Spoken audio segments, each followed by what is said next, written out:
So right, thank you. Right now, hopefully you can see my screen now, my PowerPoint. So I've just got a PowerPoint presentation, and I'm kind of hoping to flip back and forth between PowerPoint and Lime as we go. And as I say, the purpose of this workshop is really about to explain how do we build virtual field trips, yeah. So basically, we'll talk about a brief introduction about what virtual outcrops are. Now, I'm fairly sure that most people will have a reasonable idea of, what a virtual outcrop actually is. Then we will, but then we'll talk about how is that different to a virtual field trip, and how do we convert virtual outcrops into virtual field trips. I've already given you a brief virtual field trip to the Devonian lavas of northeast Scotland. And then we'll sort of talk very much about, we'll go through, I've documented a sort of workflow that I would personally follow, and the workflow I would suggest following to sort of generate this kind of content. And we'll talk a little bit about, in the process of that, I'll talk a little bit about Lime and the background to Lime and how to work in Lime. And then basically at the end, we'll talk about how do we actually deliver this stuff? How do we, is it just used as a glorified version of kind of PowerPoint for people to present like I just did to you there, or can we actually be more interactive? And I think, yeah, spoiler alert, we can be a lot more interactive. So that's what we're going to sort of try to cover today. Well, we'll probably take a break. We'll take a couple of breaks and things along the way as well to give people opportunities to stretch their legs. If you want to post questions or whatever in the chat, that's also fine. Maybe Jess, if you can keep an eye on the questions, if I'm not seeing how to see the chat at the moment. Yep. So if you can just keep an eye on if there's anything really pertinent or whatever. Oh no, I've got them. Yeah, I've got a chat in there. We'll try and keep an eye on that. If people have got questions, we'll sort of try to answer those as they come up at opportune times. Okay. So basically, first of all, just to talk about what is a virtual outcrop. So a virtual outcrop is a photorealistic model of a cliff, and every pixel in it is spatially constrained and georeferenced. So what that ultimately means is that we can sort of make measurements. We can do all sorts of things. We can use them as a basis for field trips, but we can also make measurements of structural measurements, sedimentological measurements. We can produce pseudo logs. We can measure fracture surfaces. We can do all sorts of things with that. And ultimately, our groups first started working with virtual outcrops back in 2004. And at that point, we used to go out with a laser scanner. Now, basically, that was sort of very slow and time consuming. As time has gone on, obviously everybody's sort of using drones now, and I've got a few slides on this, but they've been a lot more what we call democratized. So we started in digital geology back in 1999 with differential GPS, trying to just basically, we had a sort of, you'd set up a base station and then somebody would go out and walk along all of the major bed boundaries, and this was down with Liverpool University when I was there, down in the Karoo in South Africa. I think the birth of modern digital geology it should be credited to a guy called Carlos Aitken, who really doesn't get the credit he deserves, I don't think. But right back in 2002, he built a robotic total station. So a total station, just like a surveyor would use to shoot a point, when they're surveying a road, and you see the guy stood there with a reflector and a visible and a high vis jacket and a hard hat, and there's somebody else shooting them with a laser.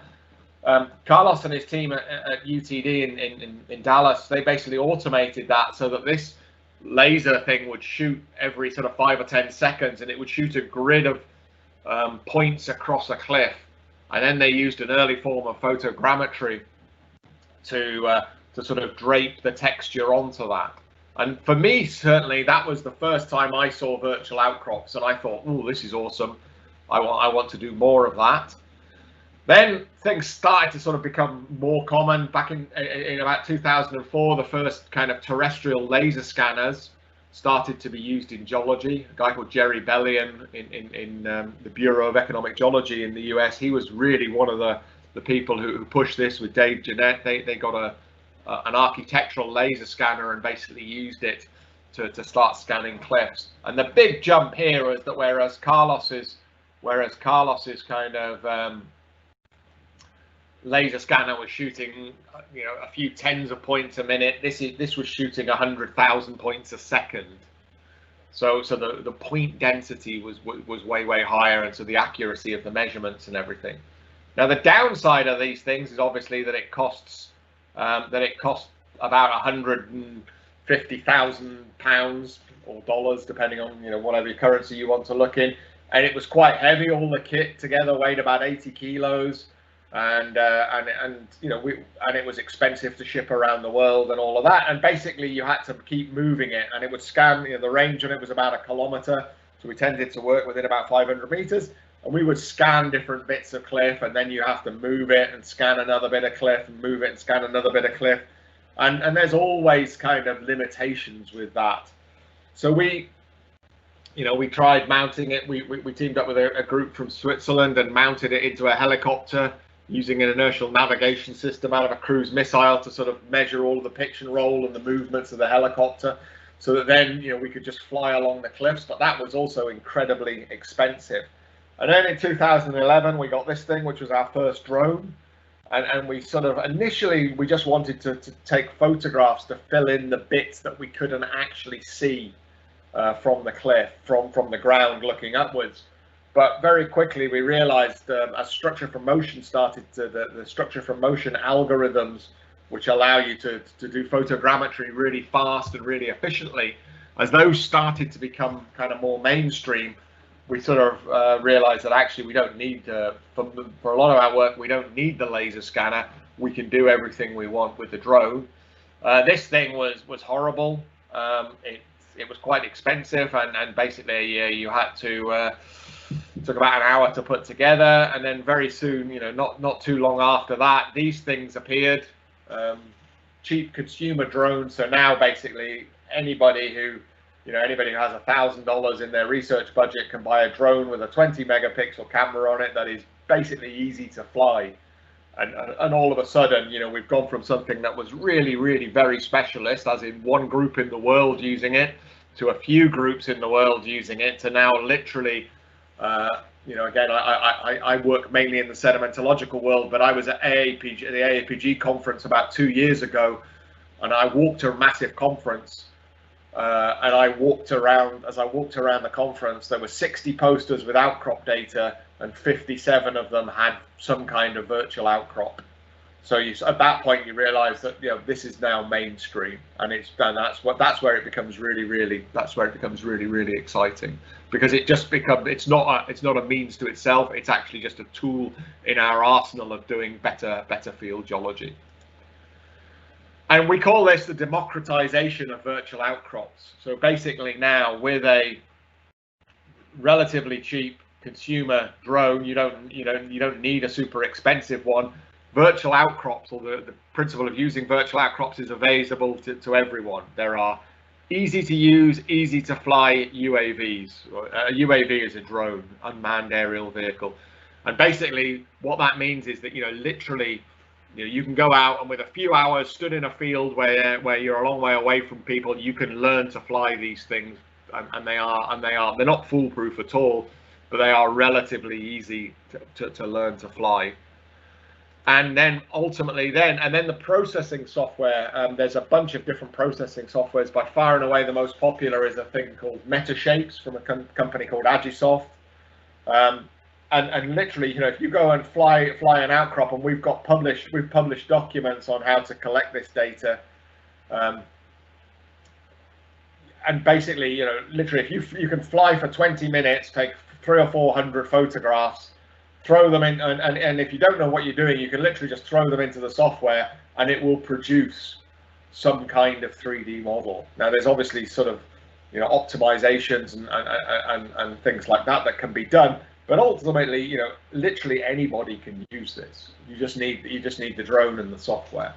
And as I say, the costs are, you know, it's not insignificant, but they are generally quite attainable.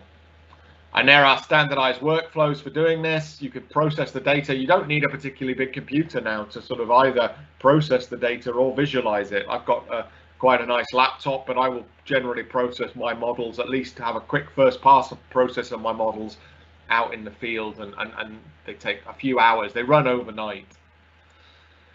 And there are a bunch of different interpretation softwares. Lime is the one that we have been involved with developing. Probably the other main one is a thing called VRGS, which was developed by a guy called Dave Hodgetts in Manchester. That's also a really nice piece of software. It has a slightly different kind of focus to Lime. Obviously, I'm going to talk about Lime. I think there are other 3D viewing softwares becoming available. Even Microsoft now, I've noticed in their latest version of Windows 10 actually has a 3D viewer embedded in it. So this stuff's becoming kind of much more mainstream and accessible to everybody. So the uses of virtual outcrops, I sat down and sort of tried to sort of document them all. And you don't need to read all of this. I'm going to distribute the slides at the end anyway, but you don't need to read all this. But I think the thing to take away from this slide is that there are a lot, from looking at geological relationships in 3D, for science outreach, for virtual field trips, for extracting data, whether it's bed thicknesses or geometries and architectures, calculating rock volumes. If you work in a quarry, it might be nice to know how much rock you've taken out. There's a ton of different uses, and they sort of fit in this little Venn diagram of this 3 different kind of spheres with lots of overlap. And I'm sure there are other uses I haven't thought of, but these fit into a sphere of research, teaching, and outreach. And when I say teaching, I'm not just talking about specifically in school or university. I'm talking about reaching out and sharing it, and then also sort of commercial studies. And obviously today we're going to focus on this virtual field trip application. But this is only really one of the many applications of all this kind of data. So let's talk about what a virtual field trip is. So you've already been on a virtual field trip, so this slide is maybe slightly redundant, but basically it's a digital recreation of a field trip on a computer or on a tablet. And but it's not that simple, because there are lots of different types of virtual field trip with a wide range of audiences, and we're going to sort of have a quick look into what those are. And generally, they will have a similar range of goals and learning outcomes to corporeal trips, but ultimately, there are advantages and there are disadvantages to sort of doing everything from the computer. And I'm sure we've all learned a lot about this in the last 9 months of lockdown. So you could ask, why do we want to use virtual field trips? Well, there's the obvious kind of health and safety aspects. But it allows us, virtual field trips and virtual outcrops allow us to get to areas of the cliff that are difficult or dangerous in the field. And ultimately, I've seen a ton. I work a lot in the Book Cliffs in Utah, which are big 500-meter high cliffs that run for kilometers, and there are huge sections of cliff that you literally just can't get to, because it's just too dangerous, or they are just basically inaccessible. So this has allowed us to pull out tons and tons of data and share that data that we wouldn't otherwise be able to. I think one of the real advantages that there is a lot of logistics about a corporal trip that involve, like, booking flights, hotels, accommodation, getting it into the calendar, all of this kind of stuff that is very kind of logistically consuming. Whereas with a virtual field trip, you can literally go on a field trip for 10 minutes from your desktop. You literally don't have to leave the office or wherever you are sat. You can just do it pretty much instantly. And I think that's really, really powerful, because again, I work a lot with the oil industry, and we run the field trips, lots of field trips for companies and things. And it's always like, somebody in a company in October or November might have a question about what something looks like in the field, so that they then go and book on a field trip, and that field trip will run in May, and and then they have to take a week out of the office, and by the time they get there in May, they probably maybe even working on a different project, or the kind of the relevance of that question is largely gone. Whereas obviously here you can go on a virtual field trip almost instantaneously and So it fills that gap very nicely. We can take field trips to locations that are politically, logistically challenging. You know, there are certain countries that we would never be allowed to run field trips. There are certain countries we might not want to run field trips to. There are places like up in kind of Svalbard and up in the high Arctic. We've run a virtual field trip to a place called Bjornøy, which only about 10 people a year get to visit. You know, we would never be able to take a field trip there. But basically, you know, we can run a virtual field trip there very, very easily. So that's a real advantage. In terms of accessibility for people who are mobility restricted, you know, the majority of geologists love going to the field, and for many of us, it's the reasons we started doing geology. But that's not everybody. And in order to give, you know, geology is a very field oriented, or certain aspects of geology are very field oriented.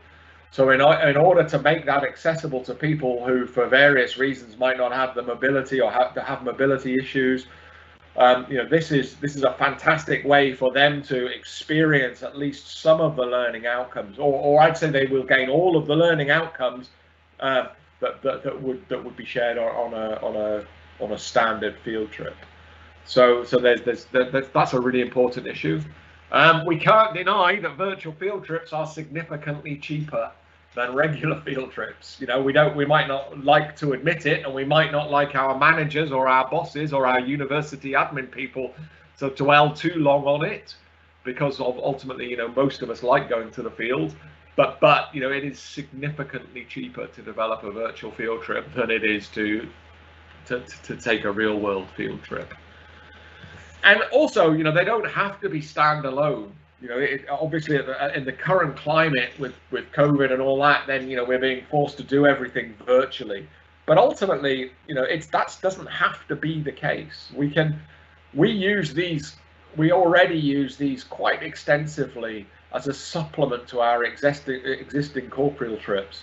So that basically, you know, we might show the students where we're going to go before, you know, in the classroom, we'll say, right, when we go to Utah next month, these are the places we're going to visit. This is what we're going to look at, even get them potentially doing some exercises. We can use it in the evenings when we've been in the field to sort of clarify what we did during the day to make sure everybody's on board with us.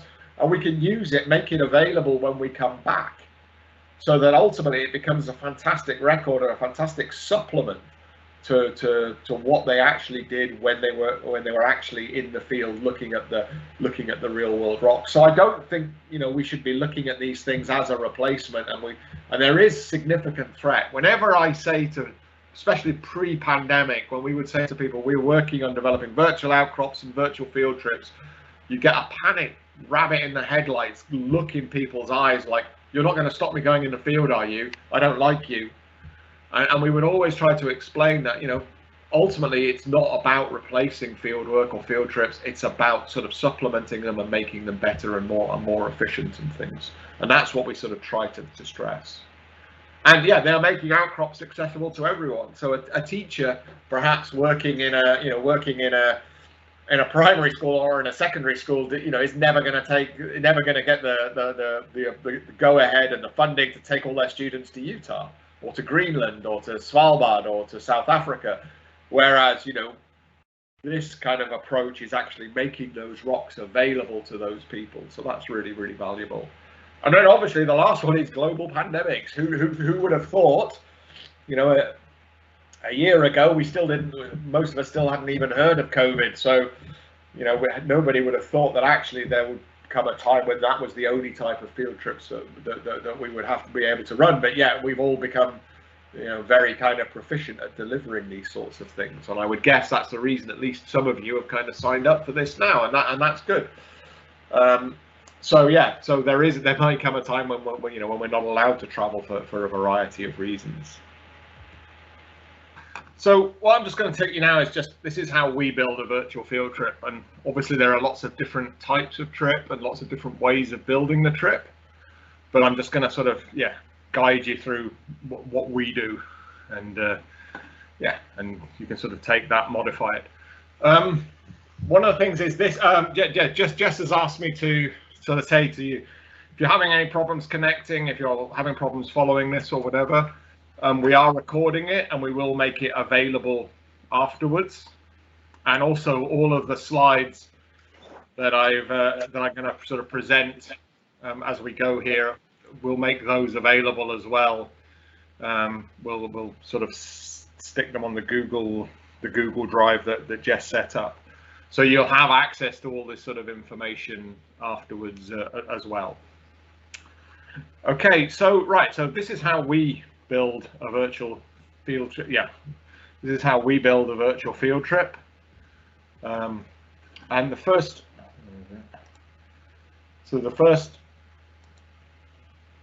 thing you need to do is, which maybe you've already done or you haven't done, is download Lime from virtualoutcrop.com. That's our website, Lime. And there are, as I say, other softwares also exist. I don't use the other softwares, so I can't sort of really talk to how to do it. A lot of the stuff I talk about, a lot of the stuff I present now is transferable between softwares and things, but ultimately we're just focusing on how we do things in Lime. Then we have a website. You can either collect your own virtual outcrops, but we also have a website called v3geo.com. Now, the bulk of our research is funded by companies that support our work. And we have a kind of library of about 500 or 600 virtual outcrops that we make available to our sponsors and things, and that's how we pay for all the kind of software development and the data collection and all that sort of thing. But we've had, over the last couple of years, we've had a real kind of desire to make a lot more of this publicly available. And so what we did to that end, and also the recognition now that lots of other people are collecting virtual outcrops and things. So what we did is we set up a sister website to our sponsor site called V3Geo, and we have basically made I think there's about 200 virtual outcrops on there at the moment, which basically uses exactly the same kind of back-end software and web service and the web viewer, and basically with some kind of slightly simplified search tools. And the idea of V3Geo is that basically anybody, those models are there, they are freely available for non-commercial purposes. So for educational or research purposes, anybody can go on there, they can see the models, and there is a viewer at V3Geo which allows you to sort of view the models and fly around them and make basic measurements and things like that. And so even that in itself is a really useful resource. And the idea of V3Geo is that it's not just going to be us publishing our models. It's going to be, we are encouraging other groups, other people who've collected them to effectively publish their virtual outcrops through the site. And the current manifestation doesn't, if you want to publish a model on the site at the moment, you need to just contact us, and we will sort of talk you through the process. Coming at some point in the next month or two will be what we call the public uploader, which will literally just be a drag and drop thing, where you can drag those models on. You drag them you take your OBJ files, you drag them into a drop site. It does a whole bunch of processing because we convert the formats into this level of detail format in the background. While it's doing that, you fill out a bit of metadata, where it was collected, when it was collected, what the type of geology it is, what age it is, all that sort of stuff, some basic metadata to make it searchable. And then once you've done that, it's basically live and good to go. So that will be coming shortly. And our goal is to try to kind of community source as many of the world's really good outcrops as we possibly can. So the other really important thing about V3Geo is it has a behind-the-scenes link to Lime. So Lime can go and take models from V3Geo.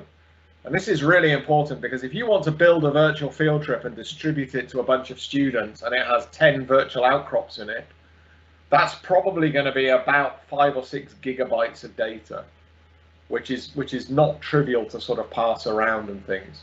But the way that Lime works is you don't actually have to have the virtual outcrop locally on your computer, and you don't have to pass that locally to your, you don't have to pass it on a drive or whatever through Dropbox or however to your students. Lime actually goes to V3Geo and gets the model from there instead. And that means that, we'll talk about this at the end, but that means that the data and the information we're distributing when we send out a virtual field trip is only a few tens or maybe low hundreds of megabytes rather than gigabytes.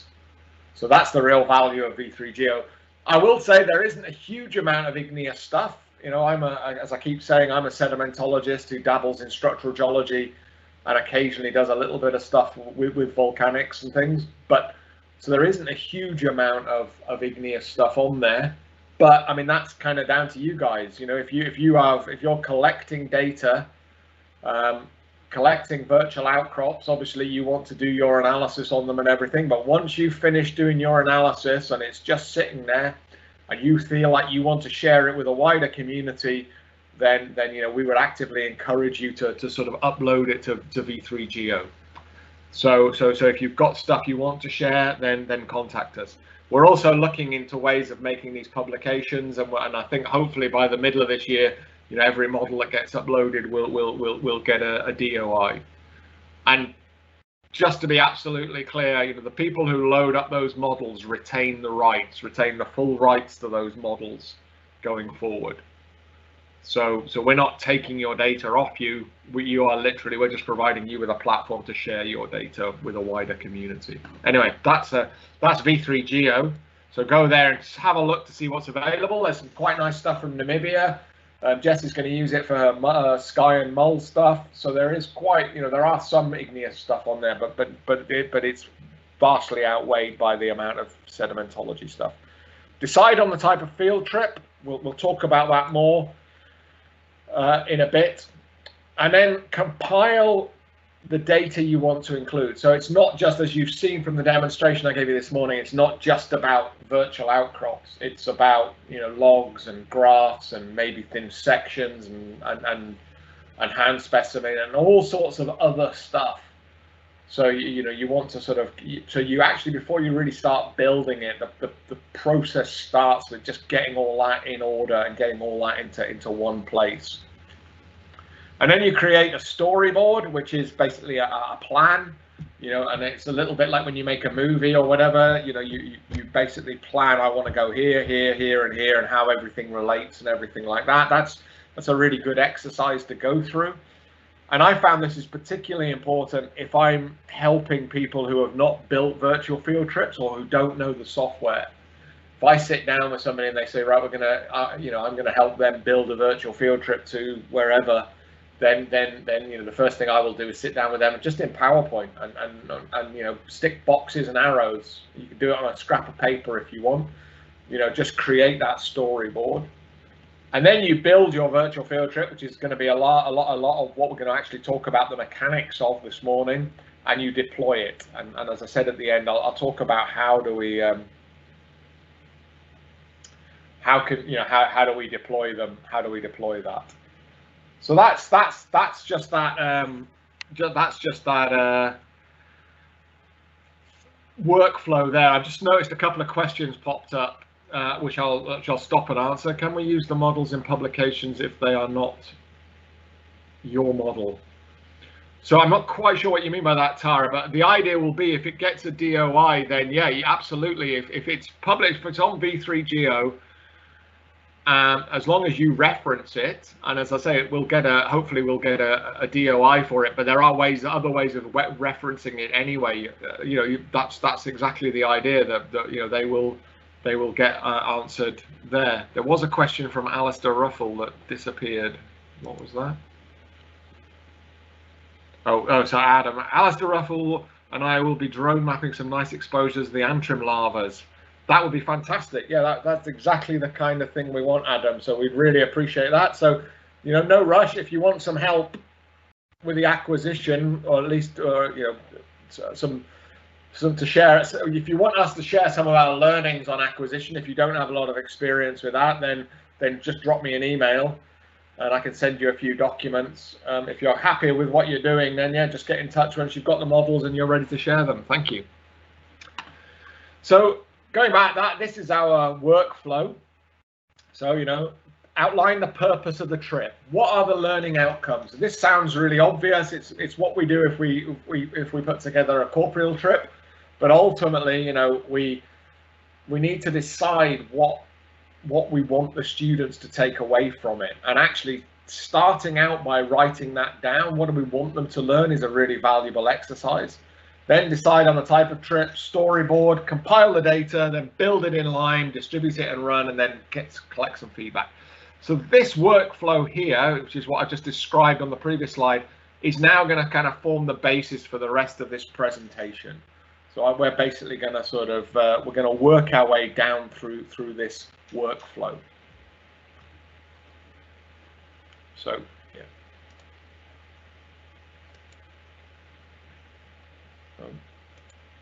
There we are. So let's just start talking about learning outcomes and the purpose of the trip. So the first thing is, you know, I would just sort of ask, if I was building, you know, if I sat in a room or in a Skype meeting or anything with a bunch of people and we were planning a trip, you know, I would literally say, you know, who is this trip for? Because different audiences need different kind of types of data and a different kind of, potentially even different types of trip.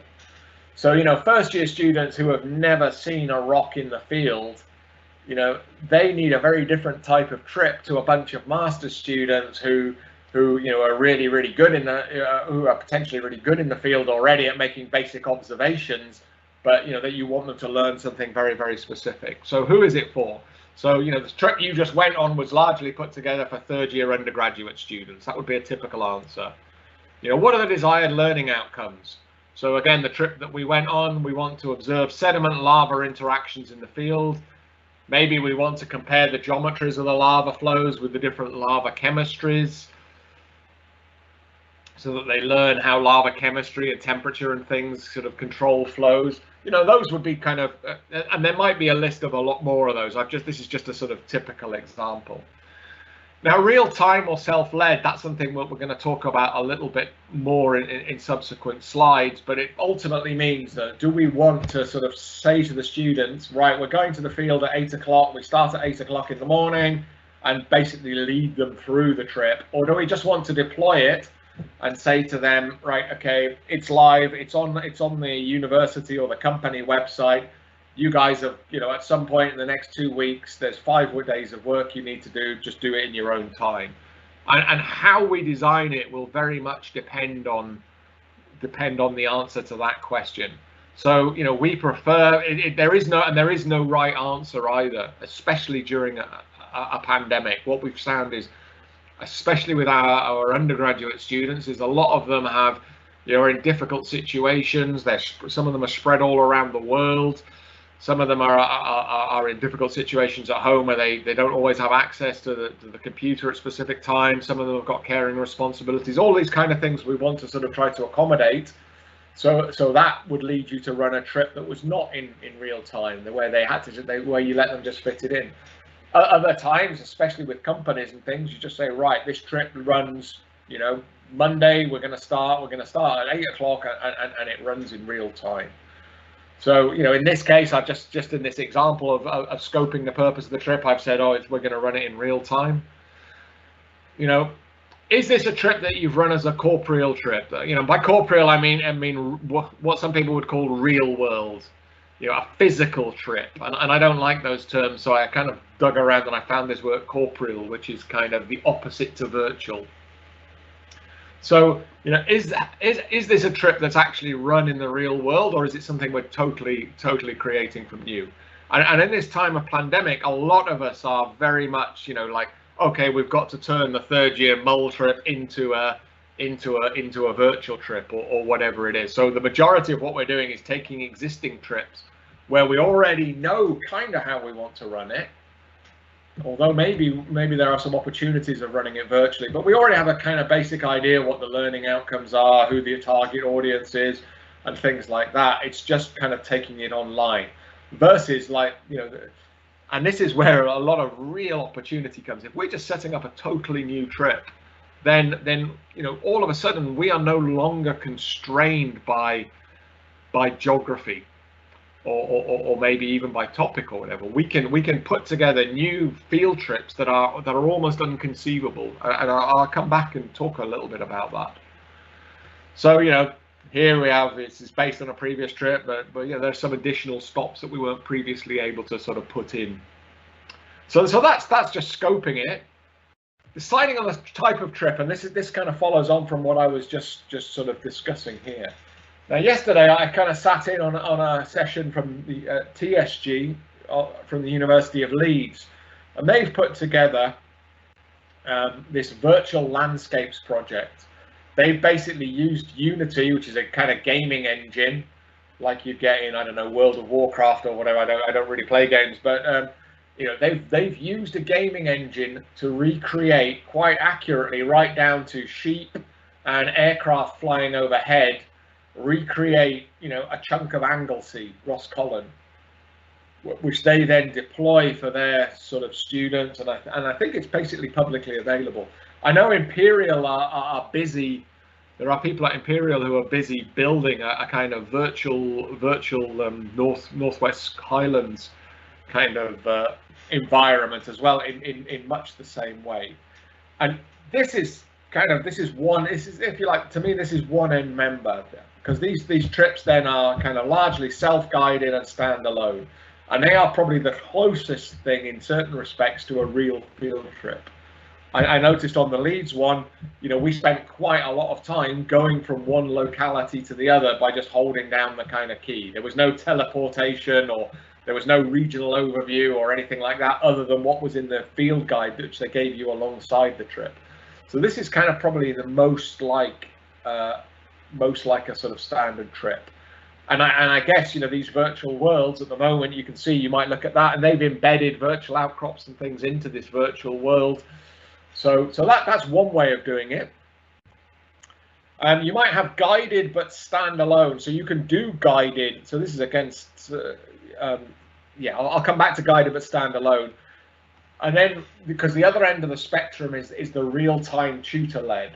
So this is where we say to the students, right, we're going to meet at 9 o'clock in the morning. We're going to go to this locality, and then once we've done all the stuff at this locality, double-click on here, and it'll take us to the next locality.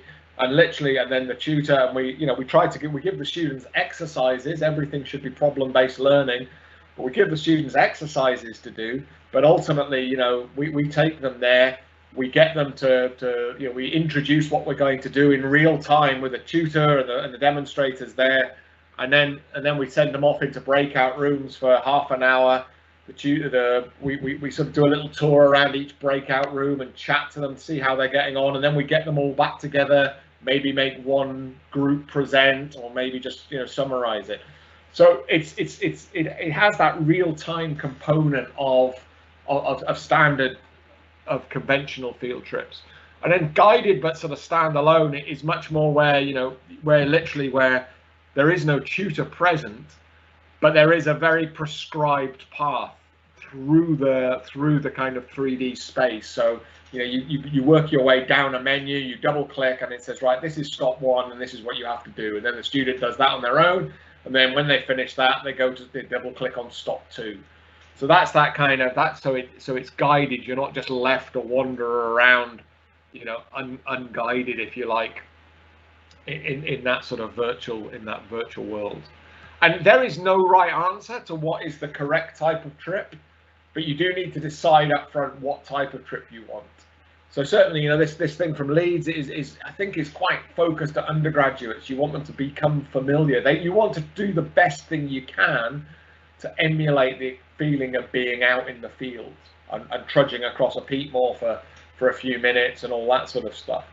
You know, whereas and that's probably, you know, potentially more valuable at undergraduate level maybe than at master's level, because master students probably already know what it's like to trudge across a peat bog and things like that, and be interrupted by planes going overhead and all that sort of stuff.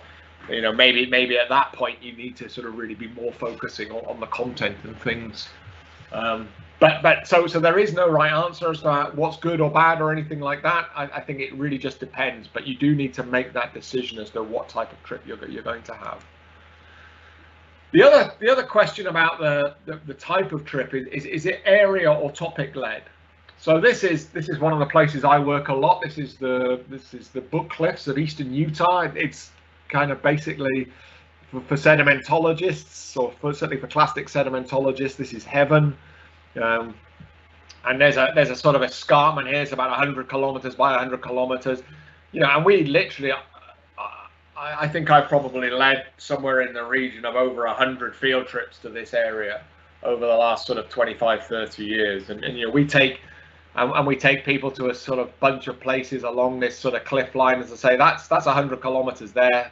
That cliff line is about 500 meters, and it runs from a town here all the way around here to another town down in here. And we have basically recreated a lot of this for our students and for sort of companies and things like that. We've recreated a whole bunch of this that will allow us to go from one locality to the next. And basically, I would say in some ways the learning outcomes are actually much better satisfied virtually than they are physically. There's no sort of replacement for sitting in Ray's Tavern in Green River here drinking a beer and talking about the geology, but there is there is a lot of advantages of also doing these things virtually. So that is a typical example where we have recreated field trips where we've said, right, we're gonna create a virtual field trip to the Book Cliffs, and we would visit a whole bunch of sites, maybe in an hour, in a day, in a week, whatever, but we will visit a whole bunch of sites, and we will do the same things pretty much as we would do in the field. Another option is actually, and this is where it comes down to new field trips especially, is topic led. What happens if you decide, and again I apologize, the example here is sedimentology, but what happens if you decide, I want to have a virtual field trip this week, we're going to spend this week looking at deep marine systems. And so I start with this conceptual model here, that becomes my base plate, and I go and visit an outcrop in Spain to look at a canyon. And then I look at, my next stop down the canyon is to look at an outcrop, a bunch of virtual outcrops from Mexico. And then when I want to look at my kind of lower part of my canyon into my upper slope, lower slope down in here, I go and look at some outcrops from Western Islands. And then when I want to go and look at the basin floor fans, I go out to the Karoo in South Africa. And because I am not limited by having to get my students and everything onto a plane and fly and all those logistics, I can actually create a virtual field trip that is topic led, that samples the best examples of those outcrops from all around the world. And I'm sure you guys can think of loads of examples of how that sort of translates itself to igneous geology. You could look at recent lava flows in Hawaii and then jump to Mull. Jess is going to take you on a great virtual field trip tomorrow morning, and you're going to be in Namibia for part of the time, and you're going to be in Mull for other parts of the time. So there is, and Skye, there is no, because you suddenly got rid of the shackles of having to get on aeroplanes and fly places and book hotels. All of a sudden, you can be a lot more creative, and so you need to decide. And again, when I've talked to people, and I've been building a lot of virtual field trips recently, a lot of the ideas, especially if it's not a replacement trip, if it's a replacement for our Utah field course with the students, then obviously it's area led. But when other people recently have contacted me to create new material, a lot of the time we've made it topic led, and we've based it around a conceptual diagram like this. So that is equally as a valid an approach. So and as I say, it's an interesting idea to sort of think about. So you've decided on the type of trip. Is it real time, or is it just a virtual world, or whatever? You've decided on whether it's topic led or anything. Then you just basically set up a storyboard. And as I say, this is just a very simple example, but for the one we did previously. But basically, what are the sections within my model? That's 3D models, that's panels, these are data types within Lime, that's points. So for my start, I need a title and I need the aims. For my regional setting, I needed that map of Scotland. I needed that regional satellite panel that showed us where St. Cyrus and Crawton were. I might want a regional DEM, that's a 3D model. I might want some figures on the regional geology, and I might want a little bit of introductory text, especially if I'm expecting the students to do this in their own time. You know, I can place panels in the model with just text on them that says, now you're here, I want you to do this, this, this, and this. And perhaps, you know, we can embed videos or anything else as well. So we do that through points. Then, you know, our first stop is Crawton, so we need the Crawton virtual outcrop. We need a bit of stuff on the local geology. I use that sedimentary log, and I added in at points, specific points. I added in a bunch of key features.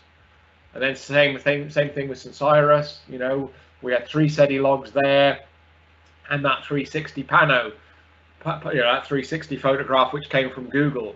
You know, so basically I'm just here, I'm cataloging what's going to happen, what the storyline through my trip is going to be, how I want the students to sort of work their way through it, and what I need to get together at each one of those kind of points as I go. So once you've got your storyboard, then, you know, the next thing would be to actually compile the data. So basically, you know, you're just thinking about, you know, you need to get all of your data together. So you're going to go to V3Geo and find out if there are any existing 3D models there, or you might want to just use your own existing 3D models. You might want to sort of decide what photos you're going to use. You know, all of those things that were on the storyboard, all the stuff that was back here, those 3 sedimentary logs, those photos, you know, I would basically organize those into a bunch of folders on my computer. And I would start, and you know, with Jess, you know, we built a 2-week, 10-day virtual field trip to Utah based on our corporeal trip that had run for years and years for our master students. And the first thing we did was actually, we had a big, massive spreadsheet with all of the data that we were going to use, and, you know, whether we'd managed it, and get all, you know, just to keep a track of it, try to be organized.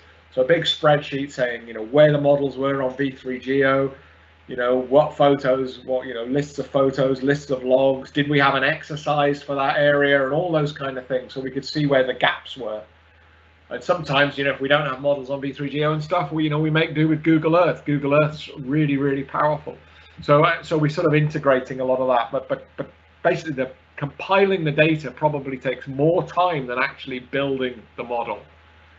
And I would be lying. I would love to be able to sit here and tell you that, you know, this is completely linear, that I don't sit there when I'm building a field trip going, oh, it would be, you know, halfway through building the virtual field trip thinking, oh, I wonder if there's a figure of that. And then I go off down a rabbit hole of reading papers and looking for suitable figures, or trying to find a figure on my own computer, or whatever that's relevant to it, or trying to find a modern satellite. You know, I'd love to say I had all the data before I started building, but probably the thing that takes the most time with the building is actually when you go off on rabbit holes and start adding new data. And there's nothing wrong with that, but you certainly want to have the bulk of the data ready before you start building. So yeah, I will send you to V3Geo, and I think I might actually I'm not sure how this is going to work. So you just go to V3Geo. You'll see I'm logged in here. That's just because I'm an administrator. You don't need to do any logging in or anything at the moment. There is a user sister coming for people who want to upload models, but the basic idea was to make everything available with a minimum amount of hassle to anybody. And effectively, you know, you can find out more about the project and everything, you know, with this hamburger here. But ultimately, all you really need to do is just click on Find Models, and then there is some very basic metadata. So this just shows the distribution of models around the world. So if I sort of zoom in to let's zoom into Britain, you know, basically you can see that the models that we looked at there are kind of there. And if I then, once I get down to one, you know, I can click on that, and that will take me to the model for Crawton Bay. There is a brief description here.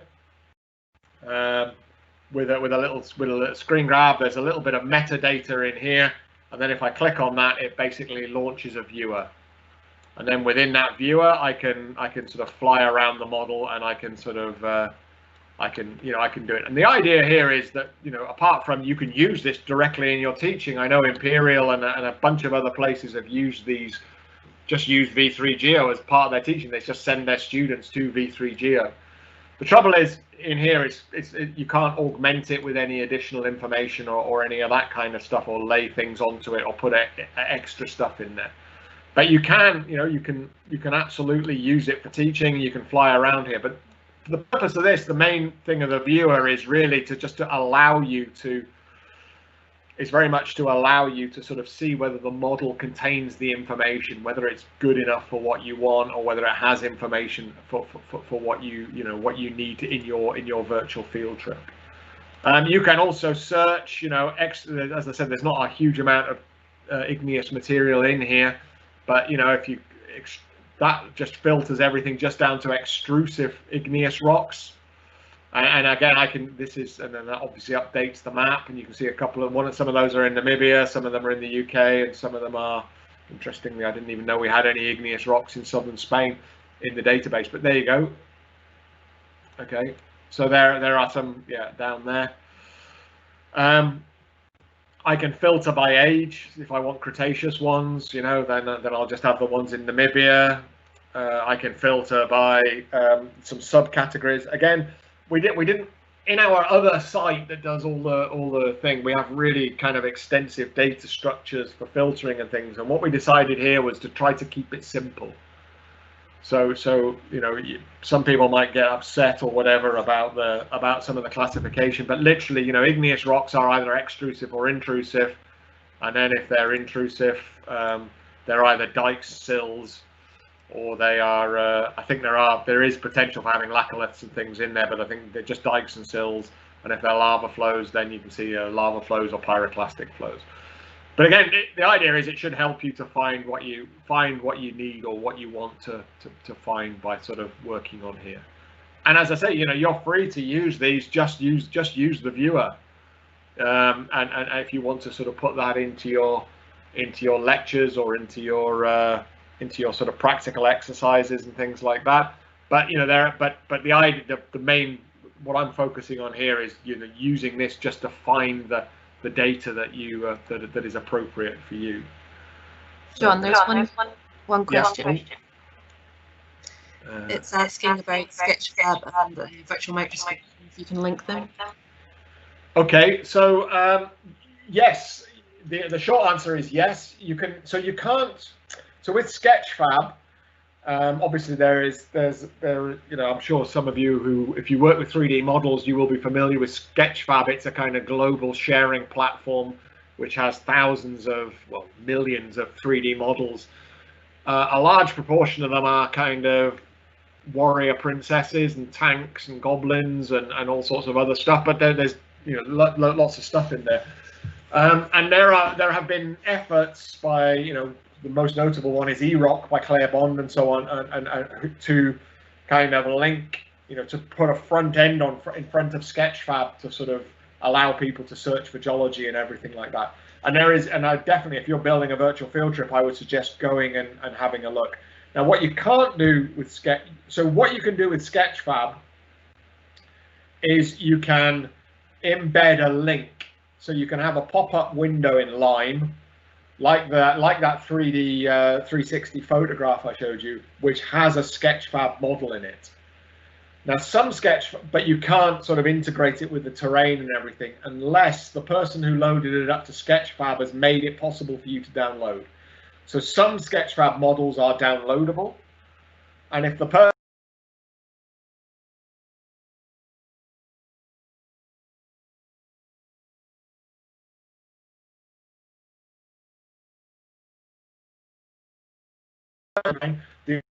especially in Sketchfab, one of the limitations, the reason we don't use Sketchfab is very much because the limitation in model size, and also it doesn't really do this level of detail thing. So large models are really slow. So basically, yeah. But but what Sketchfab is really good for, and there is literally thousands of hand specimens that universities and groups and museums and individuals have scanned. So, you know, if you want to put a hand specimen, if you have if there is a hand specimen on Sketchfab, you can embed that and have it as a pop-up window in Lime. And exactly the same with the virtual microscope. I mean, that's a really good use of the virtual microscope is, you know, you put a pop-up window into Lime and say, click here, the students click on that point, and all of a sudden, you know, the window opens with the virtual microscope and they can interact with it. So that's something that, yeah, that's something that we've tried to sort of facilitate. Okay. I'm not sure the question from somebody's salty, but the sound cuts. I don't quite understand what that question means. So if you want to kind of, if it hasn't been answered already, feel free to reiterate it. It was just there was a very quick pause in your audio, John, but we got most of it, I think. Okay. So back to PowerPoint. Okay, so. Yeah, so then basically, you know, yeah, I've just sort of talked you through all of this live, so I don't need to sort of go through the details of it again. But yeah, ultimately, find models, find a 3D model. You'll find the page with the metadata and the description, and ultimately, you know, then you can sort of launch the model and fly around it and see if it satisfies the what you're after and everything like that. So. Then what we call internal content. So this is content that you have on your desktop, and this is content that will be distributed when you send out the model. As I said, Lime will pull the 3D model off of the V3Geo, but you will add all the material that you augment it with. You add to it like logs, like maps, you know, geology maps, satellite photos, logs, graphs, photographs, little video snippets, sound snippets, your other documents, PDFs, and all of that stuff that you put in there becomes part of the Lime project, and that's what you will end up. You know, you have to have that locally, and you have to have that locally when you build it, and you have to have it locally when you send it out. So when you distribute the trip, that is what will go with the folder.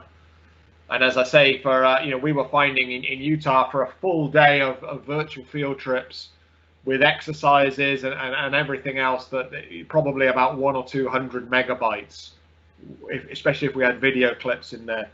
For the small ones, you know, for a small 1 hour one, it might be as little as a few tens of megabytes. But it's certainly the kind of information, not necessarily that you will be able to email, but certainly it's of a size that's comfortable for the majority of students to be able to sort of access and download.